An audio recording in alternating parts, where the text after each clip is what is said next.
On va y revenir dans un instant avec Jean-Laurent Félicia que l'on va entendre, hein, qui veut se maintenir coûte que coûte malgré la pression d'Europe Écologie Les Verts et du Parti Socialiste. Mais encore une fois, l'abstention, on a toujours dit que ça profitait au Rassemblement National. Non, en fait, non. Non, en fait, non. Mais c'est faux. Oui, oui. Non, parce que cette idée, derrière ça, il y a l'hypothèse que le Front National ayant un électorat très motivé, quand tout le monde s'abstient, ça lui bénéficie. En fait, non. Depuis au moins une dizaine d'années, compte tenu, encore une fois, de la nature très populaire de son électorat, plus l'abstention est forte, moins le RN performe. Et donc, il faut qu'il y ait une participation importante pour que le RN puisse faire des scores. Et donc là, avec 2 tiers d'abstention, il a été le premier pénalisé. Alors, sans doute aussi qu'il y a des choix de casting qui n'ont pas forcément été opportuns. Quand vous regardez les résultats des Hauts-de-France, en 2015, Marine Le Pen est à 40% au premier tour, Xavier Bertrand à 25%. Hier, on a juste une inversion du rapport de force. Marine Le Pen a décidé d'être candidate au cantonal dans son canton d'Édimbourg et de ne pas tirer la liste.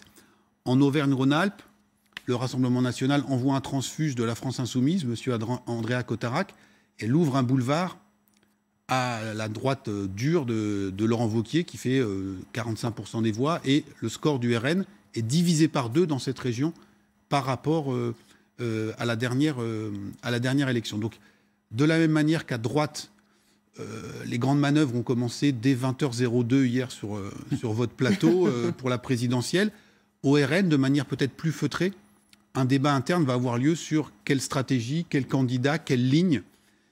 Idem pour la gauche, où le fait que les écologistes arrivent devant le Parti socialiste, ici en Ile-de-France ou en Auvergne-Rhône-Alpes ou en Pays de la Loire, va relancer les négociations sur quel ticket, quelle alliance et quelle figure de proue pour la gauche aux prochaines présidentielles. Il est sûr que ce premier tour des régionales fragilise Marine Le Pen. Alors il y a peut-être une chance pour le RN de l'emporter en région PACA, une petite chance si le têtu Jean-Laurent Félicia, alors au regard du point de vue en tout cas de l'Europe Écologie Les Verts et du PS, maintient sa liste.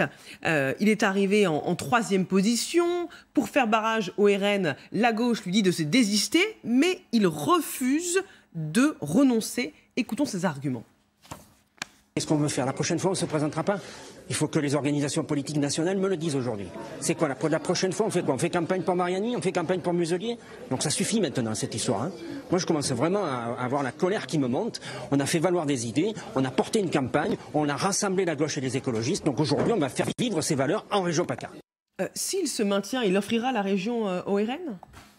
Attendez, rien n'est joué. Je pense que le jeu est très ouvert parce que vous avez aussi un autre candidat qui, lui, s'est manifesté pour M. Muselier, qui est un candidat qui est dans la mouvance de Mme Lepage, Cap 21, écologiste, dit indépendant, qui a réalisé un score un peu supérieur à 5%, qui a déjà déclaré qu'il allait se désister, ou il demande à ses électeurs de se désister pour M. Muselier. Je dirais que le jeu est ouvert parce que ce second tour, notamment en PACA, il dépendra aussi de la mobilisation des électeurs. Il y a une abstention qui est telle, je crois que l'abstention en PACA est à peu près équivalente à ce qu'elle est au niveau national.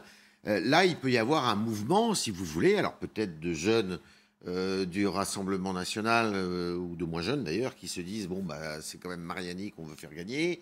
Peut-être qu'aussi du côté de Muselier, il va y avoir une mobilisation. Il y a plusieurs choses. Donc, de mon point de vue, moi, M. Félicia va être soumis à une pression énorme de la part des partis socialistes et du parti Europe Écologie Les Verts, dont les chefs à Paris ont dit que c'était absolument impossible qu'ils puissent se maintenir. Bon, mais il a aussi son propre libre arbitre, je dirais. On va voir. C'est lui le faiseur de roi, c'est sûr. Il y a 2 faiseurs de roi.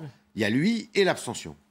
Il y a quand même les électeurs qui, eux, sont au fond dans des stratégies qu'on a du mal à percevoir. Et alors, je me tourne vers Jérôme Fourquet et en même temps vers moi-même. N'ayant pas prévu l'ampleur de l'abstention, qu'est-ce qu'on peut dire aujourd'hui? Comment on peut tirer des leçons pour savoir ce qu'elle en sera au second tour? Est-ce qu'on peut dire quelque chose avec peut-être plus de prudence que nous-mêmes n'avons pas observé précédemment?